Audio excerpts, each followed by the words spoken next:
Ayun mga boss, so ito yung servo motor ng Toyota Fortuner, Toyota Hilux, Toyota Innova, no? Na common issue sa kanila na mainit ang binubuga sa harapan. May time naman na lumalamig. So re-repair natin to.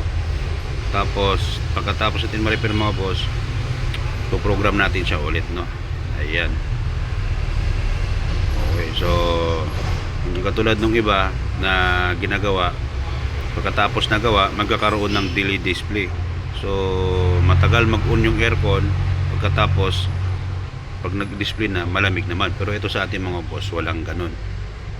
Kahit na magdamag na hindi mo ginamit, pagbukas mo ng aircon, on agad, hindi ka na mag-aantay ng mga ilang minuto bago maggagaan ang aircon, kasi pag hindi lumabas ang display, hindi siya magkaroon ng aircon. So repair muna natin ito mga boss. Ayan. Okay, yung iba kasi dyan tinatanggalan ng isang gear, tinatanggal tong gear na to. Yan. So hindi na mag-open yung heater nyo dyan kasi tinanggalan nila yung gear, no? Pero sa atin mga boss, wala pong ganun. Okay, so update kayo pag na-program na natin.